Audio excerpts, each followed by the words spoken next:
দেখছিলেন প্রধান শিরোনামটি, এবার জানিয়ে দেব কৃষির অন্যান্য শিরোনামগুলো।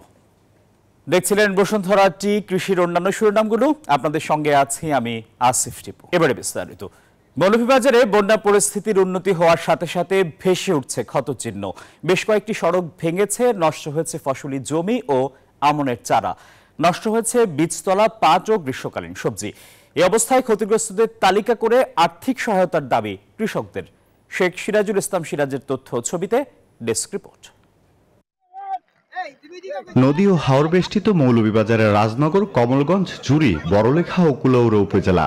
বন্যায় 5 উপজেলায় প্রায় 3 লাখ মানুষ পানিবন্দী হয়ে পড়েন। কেউ আশ্রয় কেন্দ্রে, আবার কারো ঠাঁই হয় নদীর বাঁধে। পানি কমে আসার পর অনেকে বাড়ি ফিরছেন একরাশ হতাশা নিয়ে। রাস্তাঘাট, ফসলি জমি ও গৃহপালিত পশু নিয়ে বিপাকে রয়েছেন তারা। রোপা আমন হারিয়ে দিশেহারা কয়েক হাজার কৃষক। সব পাহাল তাবো ওই দুঃখ আপনি ওই গুছাটা উড়িয়াইলে ওই গুছা গুটা ফসা ওই দুঃখ গুড়ি গুছে গুছা ফসা 18-19 জায়গা কাজ করছিলাম, কথাও নাই, 12-13 জন মানুষ পরিবার। আমরা এখন যেটা ভাত খাইতাম গরু গিয়ারি, এইও আমরা ইয়ে নাই, ক্ষমতা নাই, খুব অবস্থা আমরা খারাপ। ওখানে গরু বাছুর টানিয়া লইয়া জানোর বয়ে আইতে রাজি। যদিও কৃষি সম্প্রসারণ অধিদপ্তর বলছে বন্যায় ক্ষতি কাটিয়ে উঠতে বিভিন্ন পদক্ষেপ নিয়েছে তারা। প্রায় 15,000 হেক্টর জমি নষ্ট হতে পারে। এই ক্ষতিকে পুষিয়ে নেওয়ার জন্য কৃষক ভাইদেরকে 22 ও 23 জাতের ধান বীজ সরবরাহ এবং কিভাবে সংগ্রহ করতে হয় সেই বিষয়ে আমরা পরামর্শ দিচ্ছি। জেলায় 61,568 হেক্টর আবাদি জমির মধ্যে 3 দফা বন্যায় তলিয়ে গেছে 39,482 হেক্টর জমি। Desk report, news 24। ভরা মৌসুমে বরিশালের বাজারে রূপালী ইলিশ আসলেও দাম এখনো সহনীয় নয়। এ নিয়ে ক্রেতা বিক্রেতাদের মাঝে রয়েছে মিশ্র প্রতিক্রিয়া। ব্যবসায়ীরা বলছেন দাম আগের চেয়ে একটু কম, বৈরী আবহাওয়ার কারণে কাঙ্ক্ষিত ইলিশ পাওয়া যাচ্ছে না।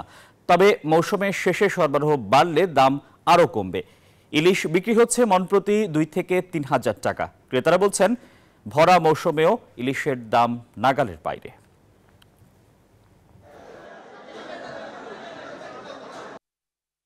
বিগত 4-5 দিনের চাইতে এখন বাজারটা বেশি।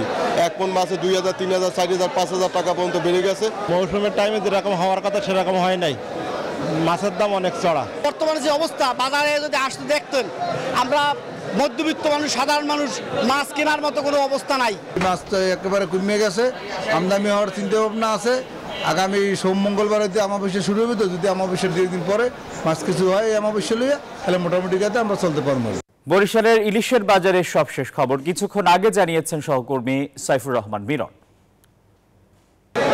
বরিশালের বাজারে আসতে শুরু করেছে রূপালী ইলিশ, তবে দাম নিয়ে রয়েছে ক্রেতা বিক্রেতাদের মিশ্র প্রতিক্রিয়া। ক্রেতারা বলছেন যে মাছের দাম এখনও তাদের নাগালের বাইরেই রয়ে গেছে, আর বিক্রেতা বলছেন যে মাছ আশানুরূপ না পড়ায় এখনও ইলিশের দাম কমেনি। তবে ব্যবসায়ীরা এবং জেলেরা যেমনটা বলেছেন যে এখন মূলত ডালা জোয়ার অর্থাৎ তেজ কটাল চলছে, যে আগামী যে অমাবস্যার জোয়ার, সেই জোয়ারে অবশ্যই রূপালী ইলিশ আহরণ আরও বাড়বে এবং তখন বাজারে ইলিশের সরবরাহ বাড়বে এবং দামও ক্রেতাদের নাগালের মধ্যে চলে আসবে। তবে আমরা একটা জিনিস দেখেছি যে আজকের যে বাজারে ইলিশ এসেছে, সেই ইলিশের আকার কিন্তু অনেক বড় আকারের ইলিশ আসছে এবং সে কারণে আমরা যে যেমন দাম যেমন আমরা দেখেছি যে কেজি আকারের যে মাছ, সেই মাছের দাম 1,1550 টাকা থেকে 1700 টাকা। এছাড়া ছোট আকারের যে মাছ, সেটি 1250 টাকায় বিক্রি হচ্ছে। কেজি সাইজের মাছ বিক্রি হচ্ছে 1600 টাকায় এবং 1 কেজি 200 গ্রামের মাছ বিক্রি হচ্ছে 1700 টাকা। 1 কেজির উপর অর্থাৎ 1500 গ্রামের মাছ বিক্রি হচ্ছে 2,125 টাকা দরে। এই দাম নিয়ে যে মিশ্র প্রতিক্রিয়া থাকলেও মৎস্য বিভাগ আমাদেরকে বলেছেন যে আশানুরূপ মাছ মিলবে এবং যেহেতু লক্ষ্যমাত্রা নির্ধারণ করা হয়েছে, মাছের যেহেতু মৌসুম একটু পিছিয়ে গেলেও মাছের আহরণ বাড়বে এবং আগামী যে মৌসুম আসছে অর্থাৎ বিশেষ করে যে অমাবস্যার সময় এই মাছের আহরণ অনেক বাড়বে বলে মনে করছেন এবং তখন ক্রেতাদের নাগালের মধ্যে চলে আসবে ইলিশ, জুটবে সবার পাতে ইলিশ, এমনটাই বলছেন সবাই। এই ছিল বরিশাল থেকে ইলিশের বাজার থেকে আমার কাছে সবশেষ তথ্য। কৃষি সংবাদে নিচ্ছে একটা বিরতি, আরও খবর নিয়ে ফিরছি, আমাদের সঙ্গেই থাকুন। বিরতির পর আবারও স্বাগত, দেখছেন নিউজ 24 কৃষি সংবাদ। চুয়াডাঙ্গা ও বগুড়ায় সবজির সরবরাহ বেড়েছে, এতে কিছুটা স্বস্তি ফিরেছে বাজারে, তবে সব সবজির দাম কমেনি। চুয়াডাঙ্গার বাজারে বেশ কিছু সবজি ক্রেতাদের নাগালের মধ্যে এসেছে। তবে গ্রীষ্মকালীন ফুলকপি, বাঁধাকপির সাথে বাড়তি দামে বিক্রি হচ্ছে বেগুন, কাঁকরোল, টমেটো। বগুড়ার বাজারে সরবরাহ বেড়ে যাওয়ায় কাঁচামরিচের দাম খুচরা ও পাইকারি বাজারে প্রতি কেজিতে কমেছে 100 টাকা। দেশীয় মরিচের সরবরাহ বাড়লে দাম আরও কমে আসবে বলে মনে করেন ব্যবসায়ীরা। দর্শক, কৃষি সংবাদে প্রতিদিনই আপনাদের জন্য থাকছে শখের গাছ পরিচিতি। চলুন দেখে নেওয়া যাক কোন গাছ রয়েছে আজকের তালিকায়। শখের গাছ আজকে রয়েছে মুক্তার স্ট্রিং। এটি মূলত বাসাবাড়ি এবং বাগানের শোভাবর্ধনের জন্যই ব্যবহার করা হয়ে থাকে। এই গাছের পাতা ছোট, গোলাকার এবং মুক্তার মতো দেখতে। মুক্তার স্ট্রিং সাদা ফুল ফোটায়, যা ছোট এবং সুগন্ধযুক্ত। মুক্তার স্ট্রিং দ্রুত বৃদ্ধিপ্রাপ্ত গাছ এবং এর শাখাগুলো দীর্ঘ হয়, যা পাত্র থেকে ঝুলে থাকে। এবার দেখে নেওয়া যাক মুক্তার স্ট্রিং কিভাবে লাগাবেন। মাটি হালকা, ঝরঝরে এবং জল ধারণ করতে সক্ষম এরকম হতে হবে। সাধারণত পটিং মাটি বা ক্যাকটাস ও স্যাকুলেন্ট মাটির মিশ্রণ ব্যবহার করা যেতে পারে। প্ল্যান্টের কাটিং বা মূলযুক্ত অংশ নিয়ে পাত্রে রাখুন, তারপর মাটি দিয়ে এটি ভালোভাবে ঢেকে দিন এবং মাটি সামান্য চেপে বসিয়ে দিন যাতে গাছটি স্থির থাকে। এটি গরম এবং শুষ্ক পরিবেশে ভালোভাবে বৃদ্ধি পায়। মুক্তার স্ট্রিং শুধুমাত্র মাটি শুকানোর পরেই পানি দিন, কারণ অতিরিক্ত জল মুক্তার স্ট্রিং গাছের মূলের ক্ষতি করতে পারে।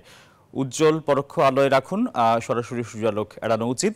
বছরে 2-1 বার সার প্রয়োগ করুন, এর বেশি নয়। নার্সারি, বড় সুপারমার্কেট এবং বাগান কেন্দ্রগুলোতে এই মুক্তার স্ট্রিং আপনারা পেয়ে যাবেন।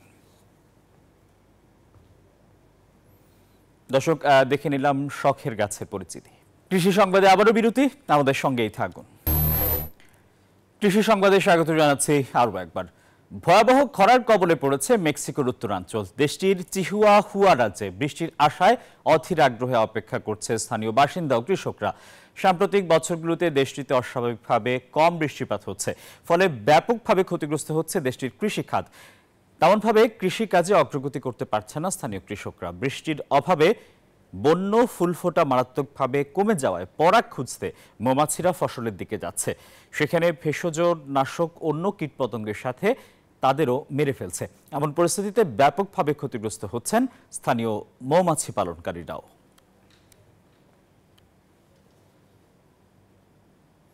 আর এই ছিল নিউজ 24 কৃষি সংবাদে। এতক্ষণ আমাদের সঙ্গে থাকায় সবাইকে ধন্যবাদ।